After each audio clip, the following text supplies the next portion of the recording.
नमस्कार, मैं डॉक्टर कंचन भारत होम्योपैथी में आप सभी का स्वागत करती हूँ।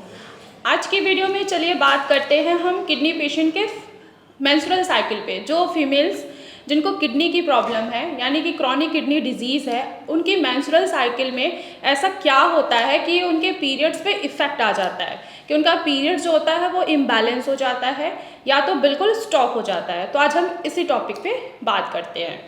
ज़्यादातर आजकल माहौल जो ऐसा चल रहा है, हमारा जो अनहेल्दी डाइट हम फॉलो करते हैं या जो हमारे लाइफ स्टाइल है उसके वजह से हमारा बीपी जो इंक्रीज़ हो रहा है, शुगर की प्रॉब्लम्स आ रही हैं, तो ज़्यादातर देखा जा रहा है कि फीमेल्स में भी क्रोनिक किडनी डिजीज़ होने के चांसेस बढ़ रहे हैं। ऐसा नहीं है कि सिर्फ फीमेल्स में ही हो रहा है, ये मेल्स में भी देखने को मिल रहा है क्रोनिक किडनी डिजीज़ और बच्चों में भी देखने को मिल रहा है क्रोनिक किडनी डिजीज़।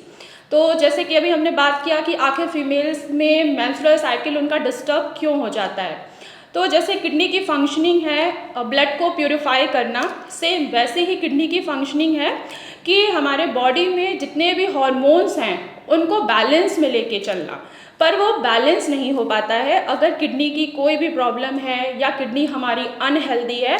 तो जो हार्मोन्स होते हैं फीमेल्स के, जैसे कि oestrogen hormone and progesterone hormones, ये किडनी में अगर किसी भी तरीके की इन्फेक्शन या किडनी हमारी अनहेल्दी है तो ये हार्मोन्स जो होते हैं पूरी तरीके से डिस्टर्ब हो जाते हैं, जिसके वजह से किडनी पेशेंट में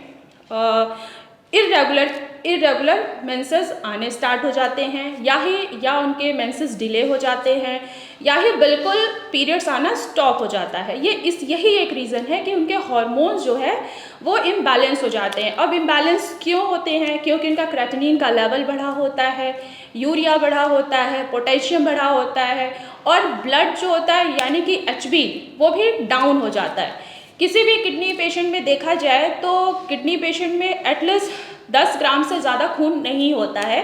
धीरे धीरे उनका खून जो होता है वो कम होता जाता है और हार्मोनल इम्बैलेंस होनी स्टार्ट हो जाती है, जिसके वजह से उनके पीरियड्स जो होते हैं वो स्टॉप होना स्टार्ट हो जाते हैं। अगर पीरियड्स स्टॉप हो जाते हैं किडनी पेशेंट में तो मेनोपॉज होने के चांसेस बढ़ जाते हैं, जिसके वजह से उनकी मैरिज लाइफ में भी डिस्टर्बेंस आती है। अगर पीरियड्स इरेगुलर होंगे तो प्रेगनेंसी में भी काफ़ी डिफ़िकल्टीज़ होगी फीमेल पेशेंट को प्रेगनेंसी कंसीव करने में। अब जैसे अभी हार्मोन्स जो है वो इम्बैलेंस चल रहे हैं तो किडनी पेशेंट में सबसे ज़्यादा चांसेस ये होता है कि अगर ड्यूरिंग प्रेग्नेंट हैं तो उनको डायबिटीज़ होने के भी चांसेस बढ़ जाते हैं, जिसके वजह से डिलीवरी पहले हो जाती है यानी कि प्री मैच्योर डिलीवरी होती है, जिसमें बेबी को भी प्रॉब्लम्स आनी स्टार्ट हो जाती हैं। जैसे जैसे बेबी की ग्रोथ बढ़ती जाती है उसमें भी कोई ना कोई किडनी से रिलेटेड डिजीज़ आनी स्टार्ट हो जाती है क्योंकि मदर को ऑलरेडी है।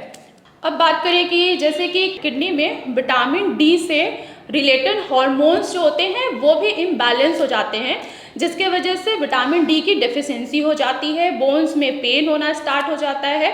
तो ये सारी चीज़ें जो हैं वो किडनी जो है वो फंक्शनिंग में अगर नहीं है तो होती है। हार्मोन्स डिस्टर्ब हो जाएंगे, विटामिन डिस्टर्ब हो जाएगा, कैल्शियम डिस्टर्ब हो जाएगा, इवन कि जितने भी इलेक्ट्रॉल्स होते हैं KFT में वो सारे डिस्टर्ब हो जाते हैं, जिसके वजह से पीरियड्स आने में प्रॉब्लम आती है।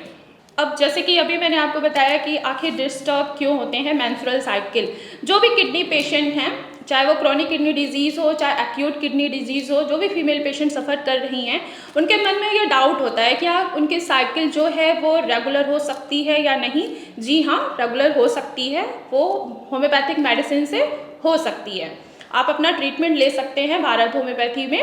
तो चलिए अब मैं बात करती हूँ कि आखिर इसको कंट्रोल कैसे किया जाए। तो फर्स्ट ऑफ ऑल आपको सबसे पहला तरीका है इसको कंट्रोल करने का कि आप अपनी डाइट पे ज़्यादा फोकस करें, बैलेंस डाइट लें, प्रोटीन बिल्कुल इनटेक ना करें। जो लोग किडनी की प्रॉब्लम से सफ़र कर रहे हैं और जिनको किडनी की प्रॉब्लम है ही नहीं लेकिन फिर भी उनको पीरियड्स में लग रहा है कि इनका पीरियड्स इम्बैलेंस चल रहा है, तो एटलीस्ट अपने डाइट को बैलेंस में लें, अनहेल्दी डाइट ना लें। बीपी की अगर प्रॉब्लम है, बीपी अगर उनका इंक्रीज़ हो रहा है तो बीपी बैलेंस में करें मेडिसिन के थ्रू। अपना शुगर लेवल जो है वो भी बैलेंस में करें, रेगुलर एक्सरसाइज करें। ये भी नहीं कि आप एक्सरसाइज हैवी एक्सरसाइज करें, नहीं, आप योगा भी कर सकते हैं, नॉर्मल रनिंग भी कर सकते हैं एंड नॉर्मल वॉक भी कर सकते हैं। आज की वीडियो में बस इतना ही। नेक्स्ट वीडियो में आपको फिर से मिलूंगी। अगर कोई भी पेशेंट किडनी से सफ़र कर रहा है तो भारत होम्योपैथी में उसका स्वागत है। भारत होम्योपैथी में मेडिकल डॉक्टर्स हैं, डॉक्टर्स की टीम है। आप ऑनलाइन कांटेक्ट करके आप अपनी मेडिसिन ले सकते हैं। अगर आपको डायरेक्ट मुझसे मिलना है तो अपनी अपॉइंटमेंट फिक्स करा के डायरेक्ट ओपीडी में विजिट कर सकते हैं। धन्यवाद।